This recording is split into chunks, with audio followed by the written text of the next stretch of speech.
I think you have to think about why people do go caving, and particularly why they go caving overseas.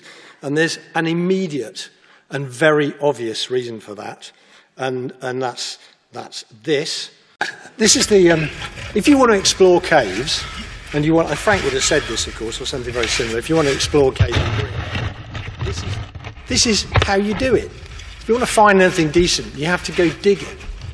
And this is Robbie, this Andy's youngest son and lookalike.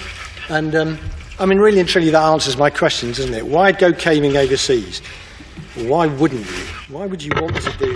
Why would you want to do that when actually you can buy an airline ticket and you go to somewhere like Sarawak and you can walk into something like this? And so 2 years ago, no CCCs in the UK until Robbie Schoen and Tom Chapman and myself went to Wookey Hole after Hidden Earth. And we were going to visit the newly open Wookey 20. And walking along, and Tom says to us, "Watch out for the white stuff on the floor. We don't know what it is, but we think it might be old bat guano." And we looked down, and this is what we saw. And I kind of went, "Oh, yeah, okay," and just kept on walking. And Robbie went, "No, wait, Gina, look, it's CCCs," which any of you who knows Robbie is not very scientific, and I just ignored it. So it was quite wonderful, really. Caves are dark.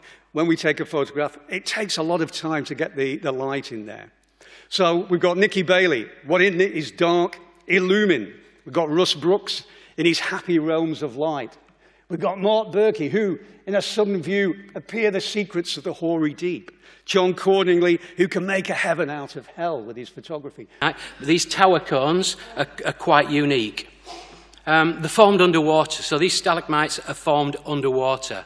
And this is one of the best examples in the world of these tower cones. And they're only formed in these giant gower pools that you can see here, these giant gowers that are here. This passage here is about 85 metres wide, and there's about 1,000 of these littered throughout the cave.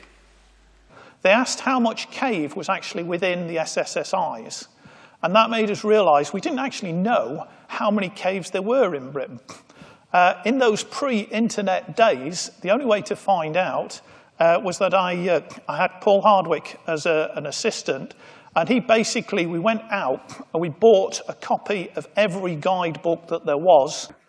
And if there are any young Earth creationists in the audience, well, I mean, one of the things that one can do is to say, take a bottle. There's a bottle that's been sectioned. Put that bottle in a cave. This one's in France. And just leave it there for 20 years. Take the bottle out, slice it, and there we've got 20 years of growth. We can see these layers, and we can prove that they are annual layers. And you then say, right, then, now look at your stalagmite that's this high, and look at the layers, they're the same layers, and count them. So it's a tremendously simple way of demonstrating the nature of the passage of time. I'm going to talk a bit about the re-excavation of some of the old, well-known cave sites. John Gunn mentioned some of those at Creswell Crags in Derbyshire, Nottinghamshire, and says some of the reasons why we are revisiting those sites and recovering more information. New one. Around about 1900, there were 3 open caves on the Mendip Hills. Caving wasn't really big. I think people like Martel had just been over to Yorkshire and found some big caves there. Beat the Yorkies to it. Good old French. They didn't really come and bother us down on Mendip. Since then, we've been looking around, and this is a current state of play, at least I believe the current state of play. I know you can't make any sense out of it. There's something like 1,800 sites there. The Mohole here, this ended up as an isolated. It's not part of the 3 counties. We wanted it to be. We hoped we would drop down onto the sump coming from Keld Head to try and find a way of connecting it with Rift Pot. So down we went. I'd been in before. The roof had collapsed at the entrance, smashed my helmet and my cap lamp, damaged my shoulders. I'd been back in again, got caught in a flood on the 2nd pitch. I came out and thought, it's going nowhere. I don't need to go back. And this powerful draft blasted sand into their faces as they dug. Wouldn't it be great to find those sorts of places now? And they dug into what we now call OFD1. As the discoverers were returning back down the streamway, it was obvious that the news had spread quickly, and local families were wading up the stream to find out what had been discovered. And water is pouring. You can see why nobody found this thing before, because water is absolutely belting through the roof of this bedding plane. And Alan, who had my brother over there, who had an electric lamp, he was pushed into this thing to see if it went. And off it went, and then he'd gone. No sign of him. So basically I pinched another electric lamp from somebody else and followed him. And I found him sitting on the edge of this trench with his feet dangling in the water. Because remember, it was in flood, so the water was about 2 foot deep. Most CO2 comes from the soil, mixes with the water to produce carbonic acid, and that ends up dissolving the limestone or dolomite within the host rock. And that's where you get most of your dissolution occurring at the soil-bedrock interface. But, of course, some of that acidity goes into the fractures, into the joints within the rock, and dissolves out the limestone. So, but if you're trying to work out how the landscape has changed, choose your passage carefully. Horizontal passages are best because a slight change in base level, or the level at which the water is actually ultimately emerging from the limestone, can have a very considerable effect on passages like this. It will mean that the water is going to kind of either cut down to the floor or is going to find another lower. So you can get the whole succession of sort of lower passages. Whereas this sort of thing, it's great, you know, deep, spectacular, scares me shitless. But if you drop base level by 50 or 100 meters, all it does is the shaft gets deeper. But increasingly, it's becoming appreciated that particularly cave air carbon dioxide, and this is something that I'll spend most of the talk focusing on, is carbon dioxide. That carbon dioxide is a major control on stalagmite growth rates, which of course feeds into us understanding stalagmite climate records better. And as I'm sure as you're all aware, and I'm sure you heard from Ian and others this weekend, stalagmites are rapidly becoming very important archives of past climate. This is the original survey. And just to give you some kind of feeling of scale, here we are. You can see us at the Royal Geographical Society. Just adjacent to us on the left there, we've got the Royal Albert Hall. This is Deer Cave to the same scale. And this is Sarawak Chamber. They're all SRT, pretty competent. They can bolt, they can rig. They're beginning to survey pretty well. And it won't be long before Chinese will be doing foreign expeditions. Now, if you remember my very first slide, China has, I think it was 1.3 billion people. So if you take a tiny little fraction of that are cavers, there's going to be tens of millions of cavers coming our way. And that re-established Sistema Huatla as the deepest cave in the Western Hemisphere. But our involvement didn't stop there. More recently, British divers have got involved in projects in this area, this time in the Huatla Resurgence, so where the water comes back out of the mountain. And we were there in 2016 and 2017. Remember, Rick and Jason were there in fact, 2001, so this is all part of that continuing story. A question I was once asked, what are the particular problems of caving in Africa? Well, you've got chaps like this floating around in caves. Now, to be honest, hyenas have very big teeth, very strong jaws, and I don't like them. But fair's fair, the only time I've actually met a hyena in a cave, family of 4, they backed off quicker than I did. Months of bolting saw the roof reached at 145 metres above the base of the Avon, making it Britain's biggest underground pitch and a fine place. They needed a better way in, so when climbing up the Avon, some side passages were noted, one at 130 metres. They excavated that. That caused a slumping in a shake-ho way above. So October 1999, permission was gained and a surface dig started. But then, sure enough, off we go. Down into, find a water course, head on down some limestone. and a fairly kind of average sort of Vietnamese entrance here. We'd never find them without the guys who actually lived out there for all their lives, sort of thing. Anyway, this one's called Nuc Nit, and when it was originally translated, the translation was "war to go in." So we thought we'd better go in as well, and we were glad we did. Fantastic bit of cave passage. This is we look like. I'm there on the far side. This was the first sort of lighting. You'd buy a lamp from a cycle shop, and you'd cut up the case so that it had a bit to fit in the helmet, and you'd use one of these belt batteries with a couple of wires in. The trouble is, when they got wet, they fell apart. The spiders are kind of an interesting thing to monitor in caves because they are one of the sort of carnivores. They're one of the upper parts of the food chain. So they're going to be even more sparse and more spread out than the other things. A lot of things that live in caves are quite adaptable. They'll take opportunities where they can, whereas if you're more of a carnivore, you've got to sort of hunt whether passively or actively and try and find your food. She tells me with authority, being an arts student, that it's now 270 kilometres long, which is pretty impressive. That's all underwater. That's all surveyed by cave divers, not me. 1,635 cave sites known, 1,003 of them have been explored, 648 kilometres of survey passage, and Megalair seems to keep on giving, which is great. Kitley Caves at Yampton, just outside Plymouth. Again, it's a place where you've got a quarry that has bisected a cave system. Then along came a chemistry teacher from, this is Kitley Caves, called John Wright from Plymouth, and he started excavation. Now, he wasn't really a caver, but he was just as impressive as all the rest of you diggers here. He set up this and started working on something called hen hole and found a large number of bones. We've got deep caves. That's incidentally a pitch in Argyll in the Cave of the Skulls. We've got other caves. I should have missed out all these. That's Warvan Clamonite, which is currently Scotland's biggest cave. That's up in Sutherland. That's about 3 kilometres at the moment. The Yorkshire Ramblers came over, and they weren't long in getting into Noons.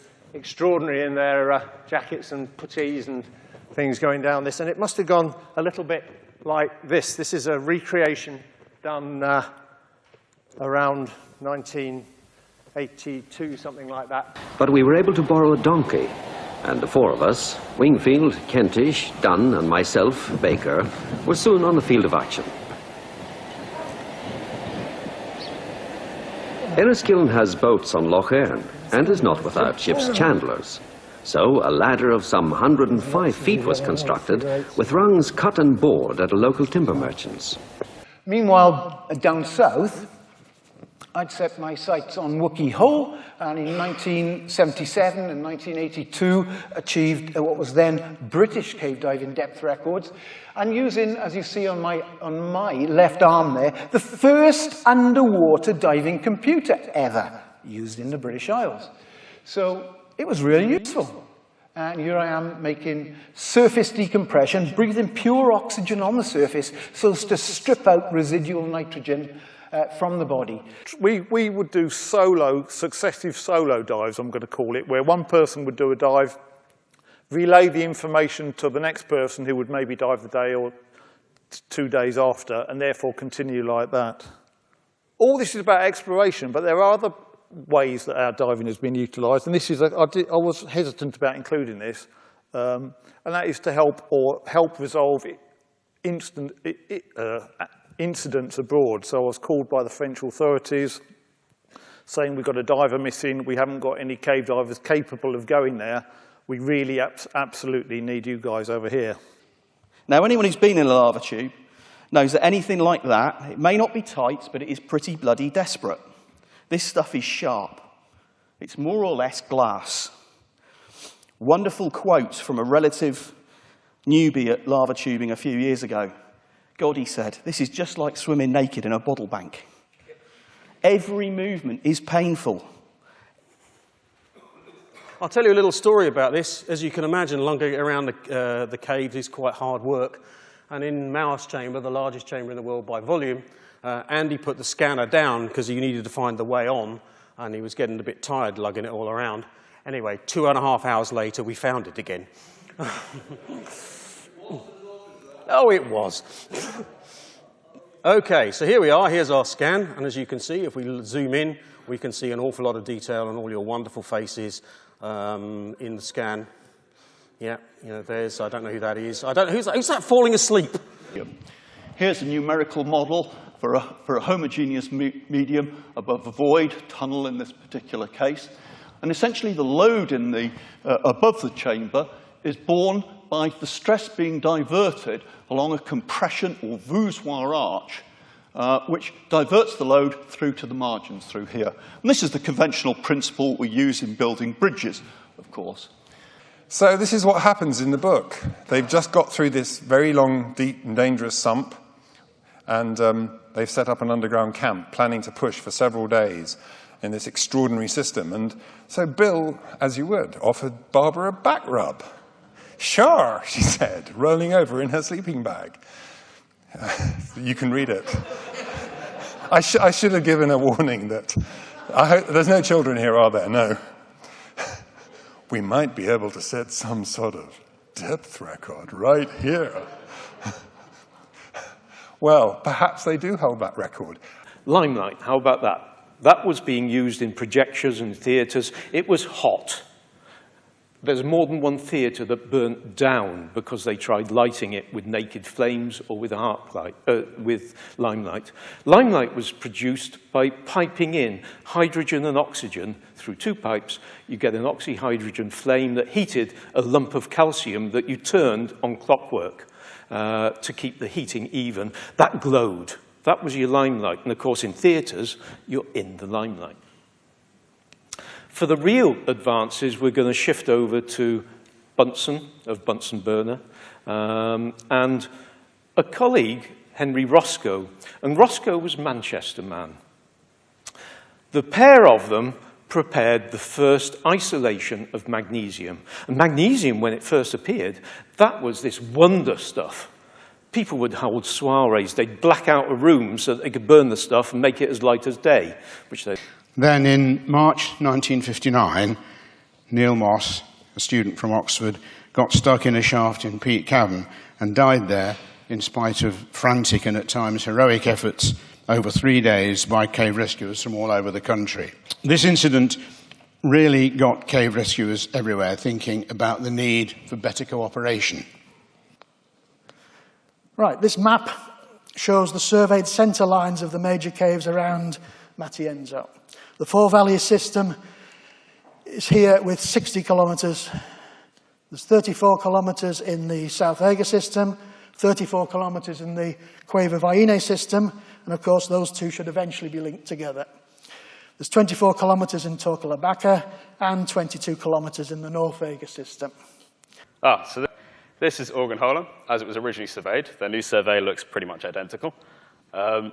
And they decided it was horrible. Basically, this was the original UPS description found in the logbook. There's the crux of the cave. It's known as the organ grinder and his monkey. And it's described as the monkey, as it's small, hairy, and every organ grinder should have one. Oh, there we go. There's the picture I was looking for. England in 1978. And the thing is, this is the last time the RGS coughed up money for exploring England. I think the rest of it's been fairly well explored. I think that's how it works. Right. We now have what's called the three county system, whereby all these caves have been joined together as well. And you can now go from Yorkshire to Cumbria for the Lake District, underneath Lancashire, which goes down really well with Yorkshiremen who want a weekend in Lancashire, in Cumbria, in the Lake District. Got that one wrong, didn't I? Cavers make maps. It's an intrinsic part of caving, and somebody who spoke towards the end of this 2-day epic, or 2.5-day epic of lectures that Andy told you about at the very beginning, said on a video of original exploration in Spain, I think, how are you getting on? Because if you don't, it doesn't exist if it's not on the survey. In other words, they were, in that case, surveying compass and tape and clinometer and so on as they went along into this never-before-seen cave passage. So this is Lechuguilla Cave. It's over 200 kilometers long. It is one of the deepest caves in the United States. It's over 500 meters deep, and it was all built by microbial activity. So the microorganisms would burn the hydrogen sulfide to make sulfuric acid. That sulfuric acid would react with the calcium carbonate to generate gypsum. And there's lots of evidence of this microbial activity. This is the gypsum that's left behind from the microbial activity within the cave. There's huge piles of it that we have to climb over. So microorganisms are making caves from sulfuric acid speleogenesis, and this is a hypogenic cave. It was a wonderful evening combining science, passion, adventure, and the applications that bring geography together. So please join me in thanking our speakers this evening.